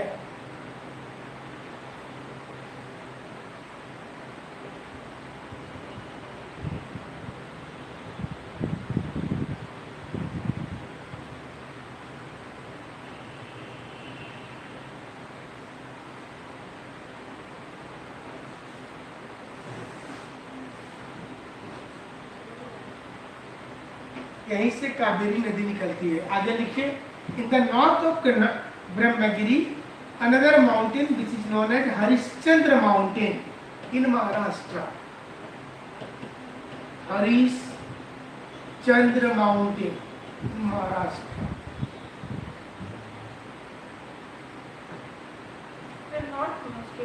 हाँ, यहाँ पर देखिए ना,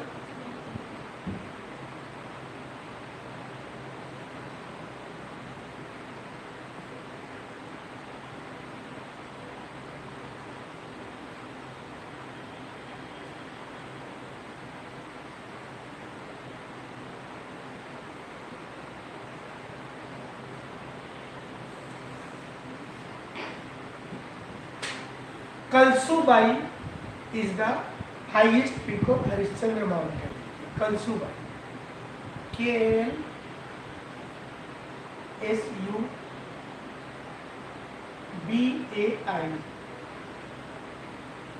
Kalsubai is the highest peak of Harishchandra range. Harishchandra पर्वत की सबसे ऊंची चोटी का नाम है कलसुबाई। और सर ब्रह्मगिरी, ब्रह्मगिरी छोटी सी पहाड़ी है,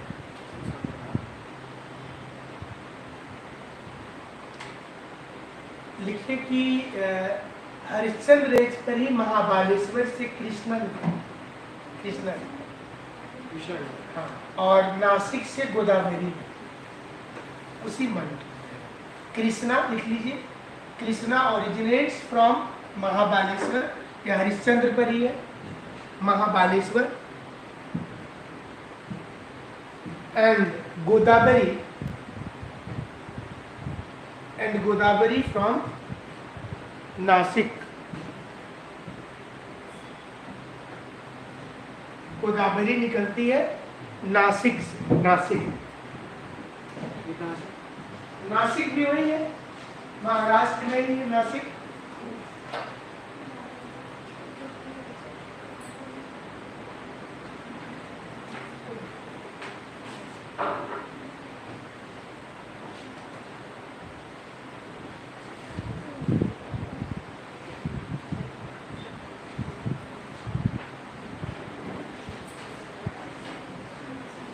गोदावरी निकलती है कहाँ से? ये सब चीज ऐसे भी जानना चाहिए ना। गोदावरी कहाँ से निकलती है? नासिक। नासिक महाराष्ट्र में किस पर्वत पर है? हरिश्चंद्र पर। महाबालेश्वर से क्या निकलती है? कृष्णा नदी। और कावेरी कहाँ से निकलती है? अगली कहते हैं ब्रह्मगिरी। ठीक है,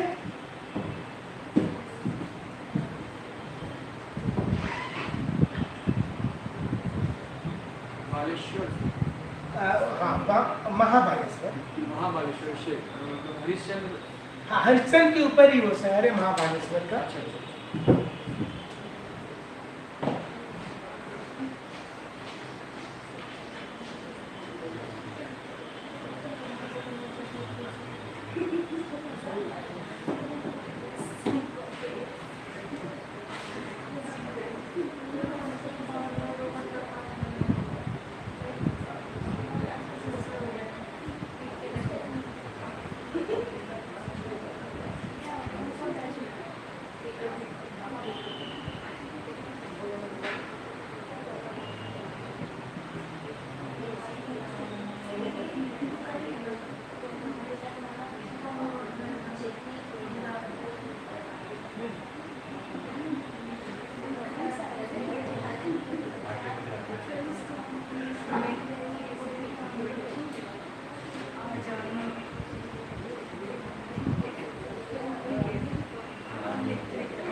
तो पश्चिमी घाट जब माउंटेन बोलेंगे, वेस्टर्न घाट, तो वो कहाँ से शुरू हो रहा है? देखिए यहाँ गुजरात के बॉर्डर से लेकर के सीधा तमिलनाडु तक, ये लिखिए लगभग 1600 किलोमीटर लंबा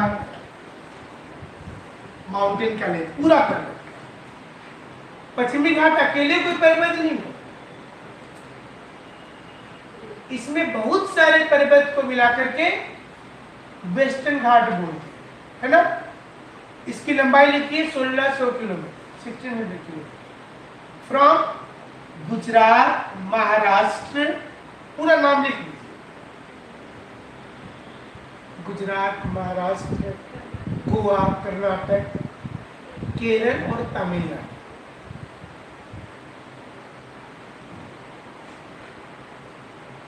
दूसरा पॉइंट लिखिए कि western Ghat mountain is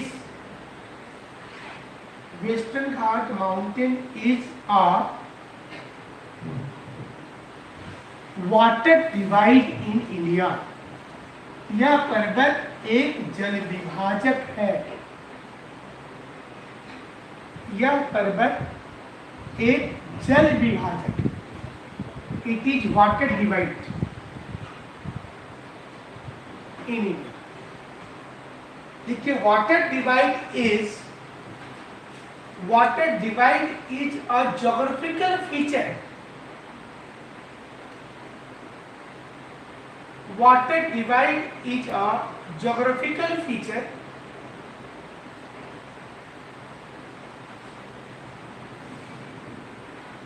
which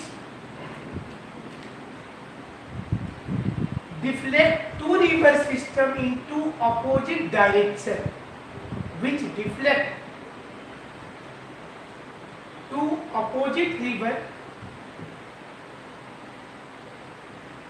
into direction. जल विभाजक, जल विभाजक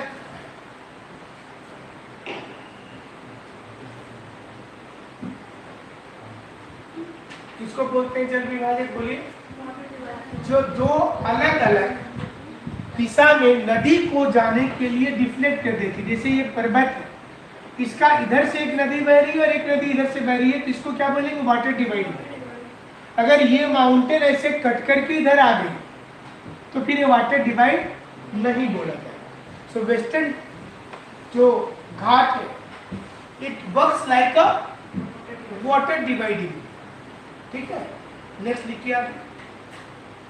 there are so many gaps pass in the western घाट।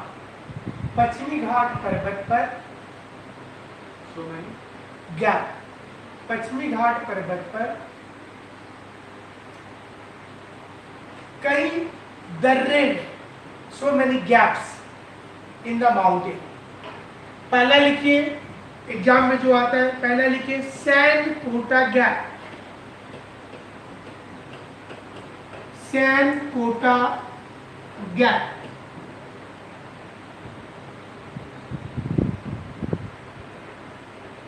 लिखिए in between cardamom hill and Anamalai के, या कार्डमम एवं अन्नामलई के बीच है, या कार्डमम एवं अन्नामलई के बीच है।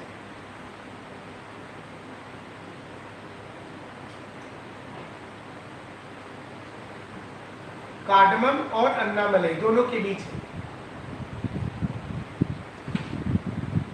जैसे यहाँ पर आप बनाए थे ना, ये नीचे वाला कार्डमम ये, और यहाँ पर ये अन्नामलई, ऐसे। तो इसके बीच में एक गैप, ऐसे, मैंने माउंटेन यहाँ पे थोड़ा नीचे, यहाँ से रास्ता बनाया जा सकता है वहाँ, और बना भी है। तो इसका नाम क्या है? सैंड कोटा।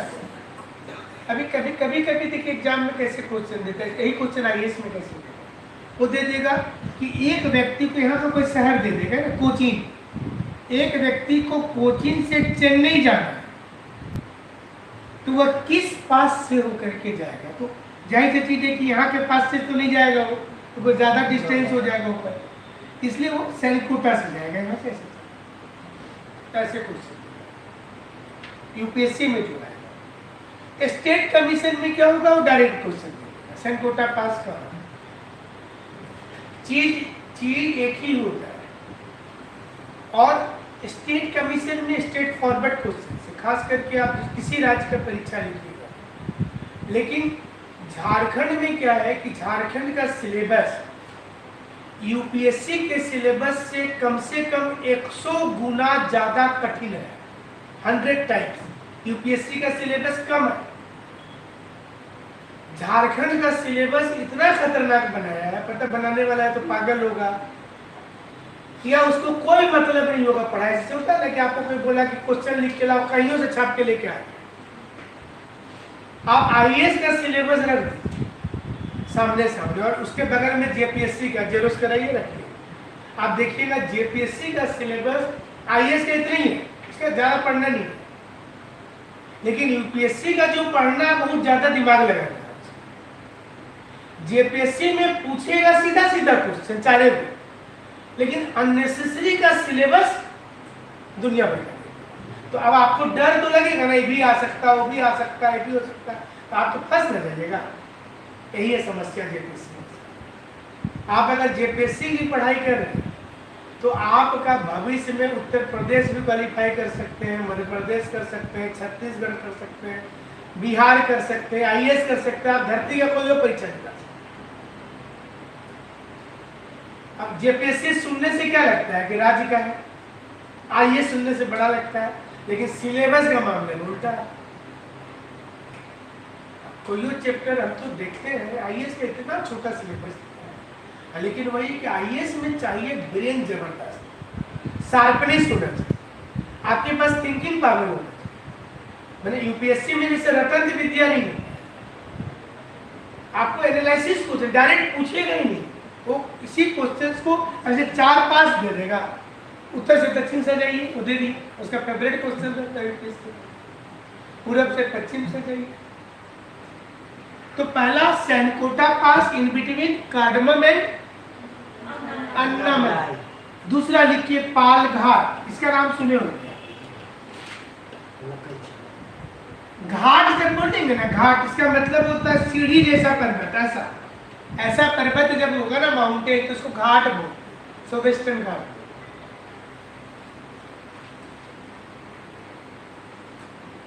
ठीक है, तो ये पाल घाट लिखिए in between Annamalai and Nilgiri, Annamalai और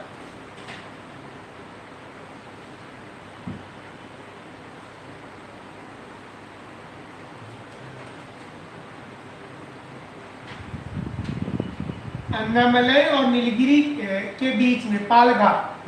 ठीक है, यहाँ और ये जगह पर था सैनकोटा।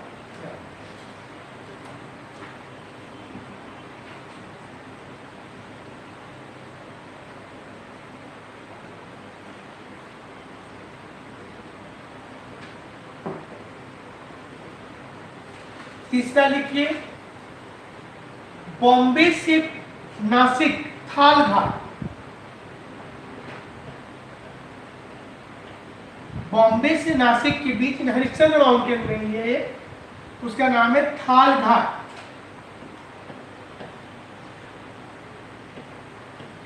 और बॉम्बे से पूना में लिखिए घोर घाट,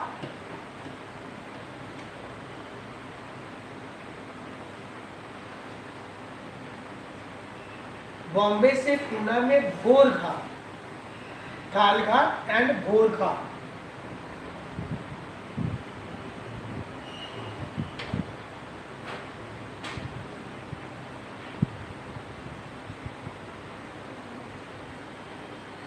मुंबई से कहाँ से? बॉम्बे से पूना।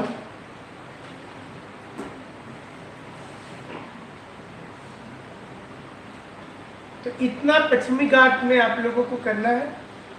अभी कुछ पूछना है तो बोलिए, पश्चिमी घाट पर बच्चे समझ। तो यूपीएससी किस तरह का क्वेश्चन पूछ सकता है? इस पर यूपीएससी एक तो पश्चिमी घाट पर्वत पर शॉर्ट नोट्स आएगा, दूसरा क्वेश्चन रहता है जैसे क्वेश्चन का मॉडल लिखिए, model of questions in UPSC.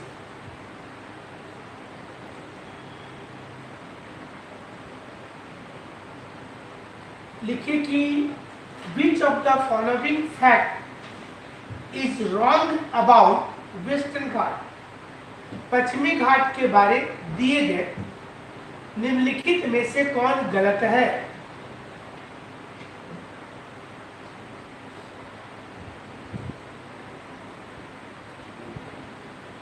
पहला लिखिए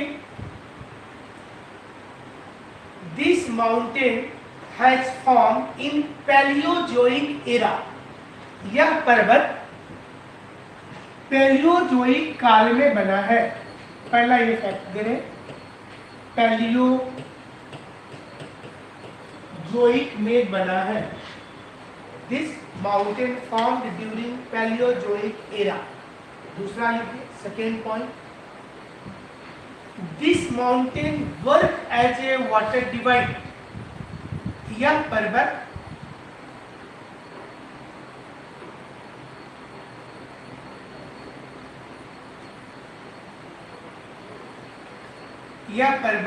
एक जल विभाजक के रूप में काम कर रहा है। ठीक है, तीसरा लिखिए third, so many highest peak of India is located over Western Ghat। Bharat के बहुत सारे सर्वाधिक ऊंचे पर्वत, सर्वाधिक ऊंचे पर्वत पश्चिमी घाट पर ही स्थित है।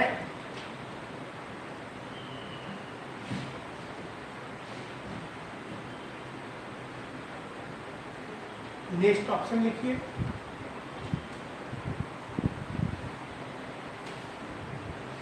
इस पर्वत के किनारे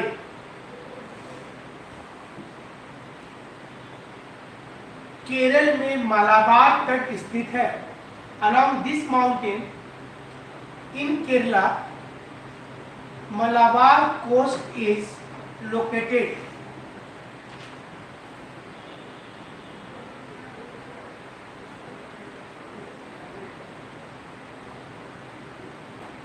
अब जैसे एक क्वेश्चन ये दिया, अब इसमें क्या करेगा, इसके बाद भी इसको और हार्ड बनाएगा। कैसे बनाएगा? अब दे देगा कि इनमें से कौन कौन सही है, 1 2 3, 2 और 3, 3 और 4। तो यही क्वेश्चन हार्ड हो गया। अब इसमें पहला जो चीज है, इसमें एलिमिनेशन टेक्निक देखना है। एलिमिनेशन टेक्निक का मतलब क्या होता है? जो आप डेफिनेटली जानते हैं उसको एलिमिनेट करें। तो जैसे जिसको आप डेफिनेटली जानते हैं, आपको बोला है पहले रॉन्ग खोजना, ठीक है। अब इस क्वेश्चन में आप लोग के हिसाब से रॉन्ग कौन सा?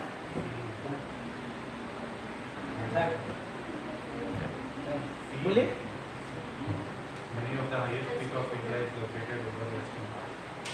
बोलिए क्या होगा?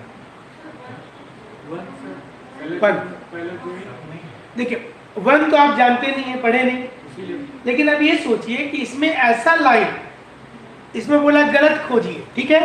तो पेलुडेट चलिए हम नहीं सुने, लेकिन वो जो 3 बाकी लाइन है, क्या उसमें से कोई लाइन डेफिनेटली गलत है? ये सोचिए। अगर उसमें से कोई डेफिनेटली गलत है तो पेलुडेट वाला सही हो जाएगा। जैसे आपने लिखा कि भारत के ऊंचे पर्वत, तो भारत का कोई ऊंचा पर्वत थोड़े है उसमें, साउथ इंडिया का ऊंचा पर्वत, साउथ इंडिया का देखिए वहां पकड़ना है।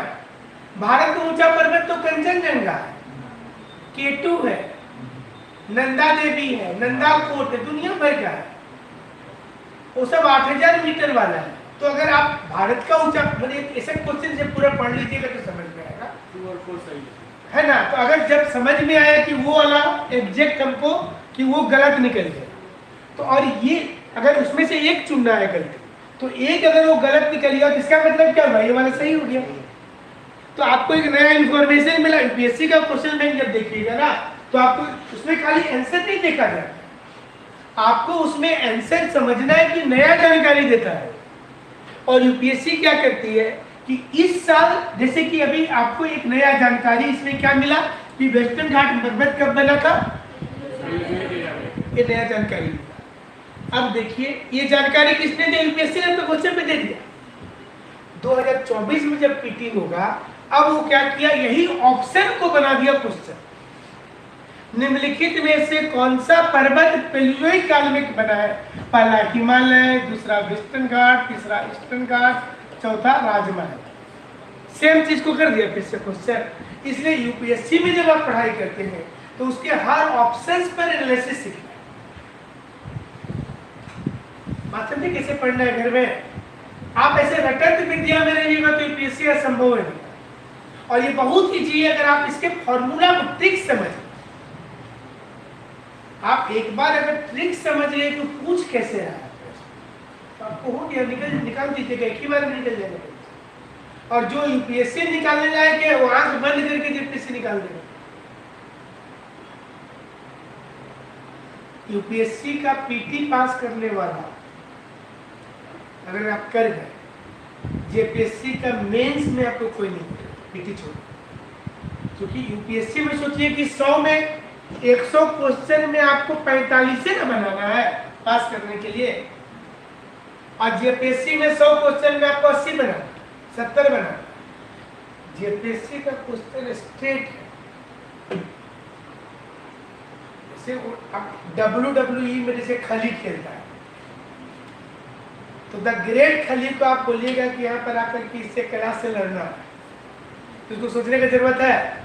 तो आप आईएएस का तैयारी करके आपको लिखना है जेपीएससी, तो क्या सोचिएगा खाली झारखंड है ना एक्स्ट्रा हुआ, तो झारखंड आप 1 महीना काफी है अच्छा स्टूडेंट के जो यूपीएससी निकालने लायक है, मेरे पास ब्रेन है, वो झारखंड रट लेगा, उसको तो रटना है 1 महीना, वो रटा, जेपीएससी पीटी निकाला, मेंस का उसका तैयारी करा हुआ पहले से, फटाक से निकाल देगा, उसको कोई मतलब नहीं है मेंस में झारखंड का क्वेश्चन आए नहीं आए, उसको मिल जा रहा है मटेरियल, यही क्वेश्चन आएगा उसमें मेंस में। दूसरा चीज होता है कि यूपीएससी में 250 वर्ड्स में मेंस लिखा है,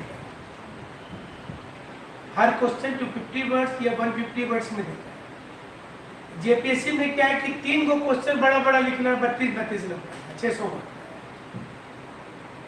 तो आपको दोनों पैटर्न को लेके चलिए, इसलिए कि आपको देखिए आप कहीं पर भी ऐसे बीपीएससी अगर आपको बीपीएससी तो आप डायरेक्ट एसडीओ बन जाएंगे, आईएएस से भी डायरेक्ट क्या बनिएगा एसडीओ।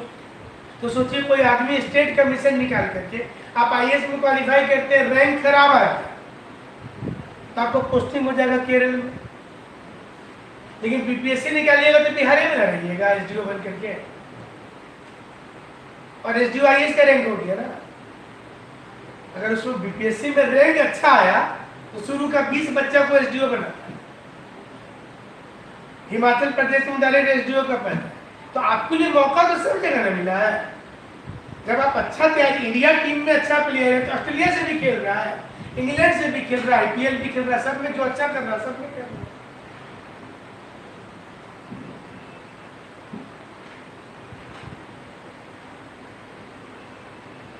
ठीक है, लेकिन साथ में क्वेश्चन बैंक देखिए, जो पढ़ाते जा रहे हैं घर में जाके क्वेश्चन बैंक से खोजना है कि ऐसा क्वेश्चन कब आए, कोई यूं कर लीजिए, क्वेश्चन तो वही रहेगा, अरिहंत ले लीजिए, यूनिक ले लीजिए, सबका क्वेश्चन बैंक तो वही रहेगा,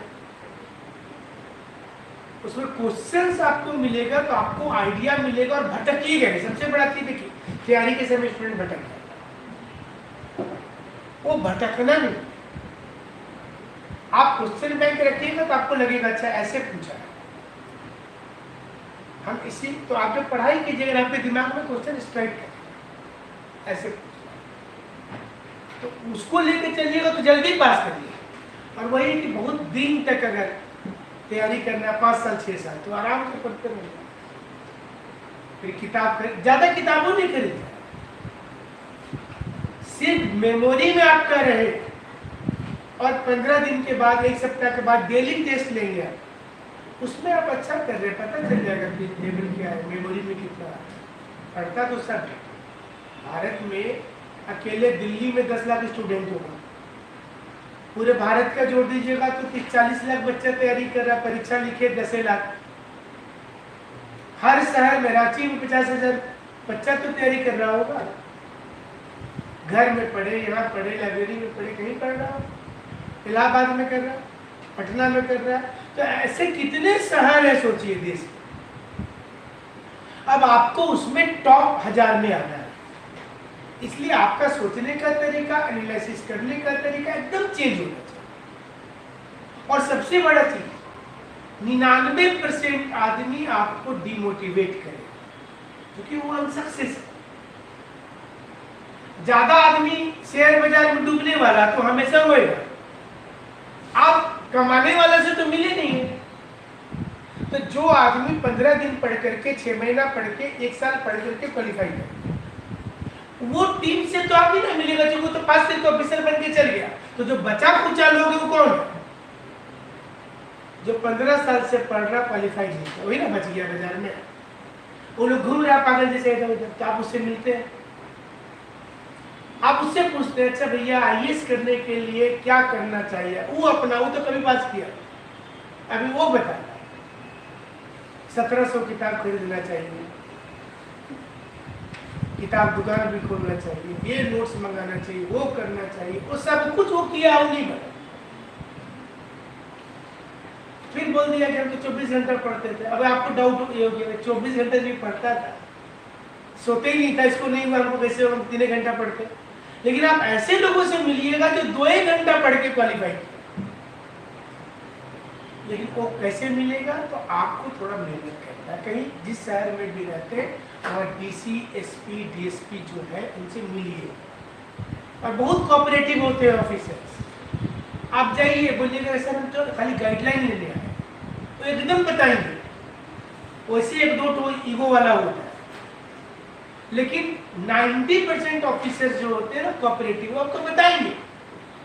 कुछ नहीं, NCERT पढ़िए, आराम से घर में तैयारी कीजिए, आप क्वेश्चन बैंक बनाइए, एक अच्छा कोई कोचिंग ज्वाइन कर लीजिए, गाइड ले लीजिए, सीमित पढ़िए, डेली पढ़िए, बीच में गैपिंग मत कीजिए।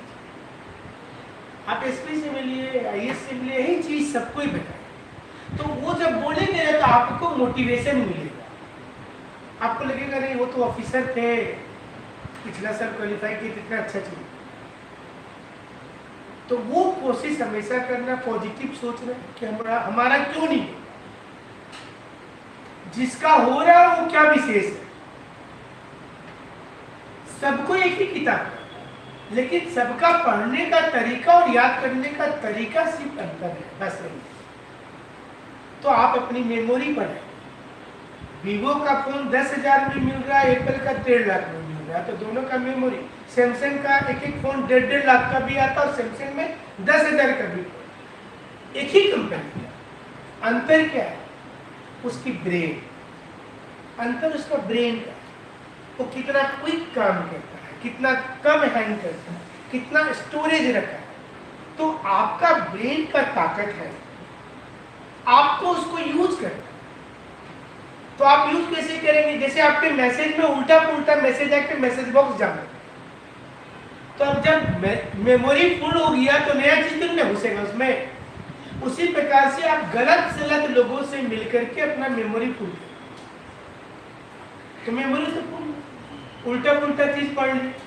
तो जब मेमोरी फुल हो गया तो अब इसको निकालिएगा। आप क्या करते हैं? पहले मैसेज डिलीट करते तो नया मैसेज आता है। तो अच्छा चीज पढ़ने के लिए अच्छी किताबों को लेना, अच्छा टीम बना, अच्छे सर्किल होना चाहिए।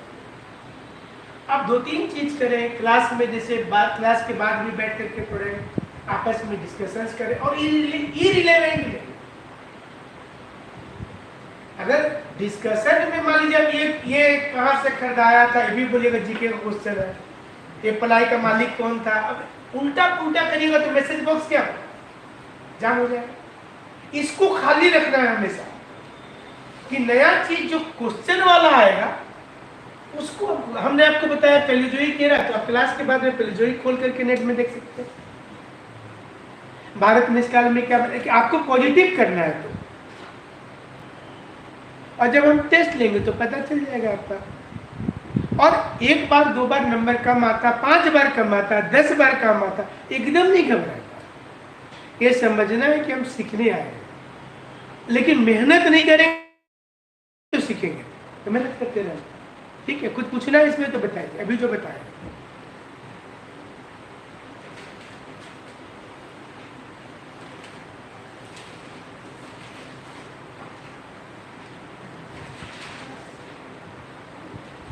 फिर अरावली अभी नहीं बताए, सब बताएंगे।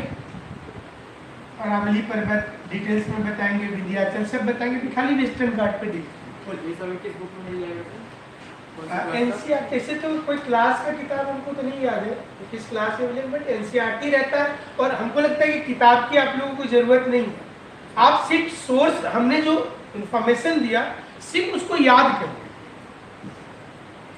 हमको लग रहा है सफिशिएंट है, क्योंकि फिर किताब में खोजेंगे, वहाँ खरीदेंगे। अब हो सकता है कि हम लोग इसके लिए मतलब बहुत ज़्यादा मेहनत किए होंगे तभी ना इतना चीज़ पता है।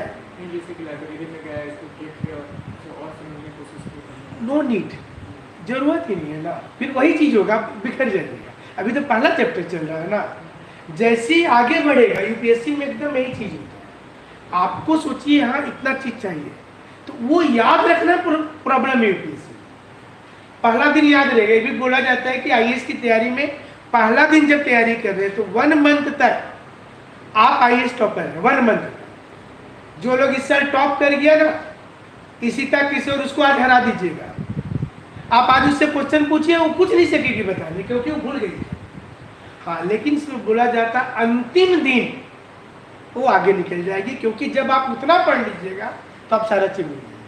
आपका कंफ्यूजन हो जाएगा। इसलिए पहला दिन से सीमित में रहना। जितना लार्ज जाइएगा उतना प्रॉब्लम होगा। बाद में ना ये भी टेंशन हो जाता है कि नीलगिरी कहाँ सुने थे नाम, कि आज याद रहेगा, लेकिन जब ज़्यादा पढ़ लीजिए, लेकिन हमें याद ही नहीं पड़ रहा पाकिस्तान में था कि अफगानिस्तान में था, उससे बचना है, सीमित कर लेना। जितना पढ़ाते जा रहे उसको रखते जाए।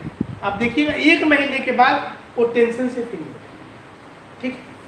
फिर भी इंडियन ज्योग्राफी अगर पढ़ना चाहते हैं तो उसके लिए बहुत सारा सीबी मेमोरिया की किताब आती है, सविंदर सिंह की भी आती है, बेसिक से ऊपर खुल्लर की आती है, गोपाल सिंह की आती है किताब, टिक्का की किताब आती है, 4-5 सब किताब। बट हमें लगता है कि आप लोगों को जरूरत है, क्योंकि पूरा किताब पढ़िएगा 1 पॉइंट निकलेगा, आपका समय तो बर्बाद किया ना। जब आपको सारा पॉइंट एक साथ बता दिए तो आपका 1-1 घंटा नहीं गया, रख लेना है ऐसे।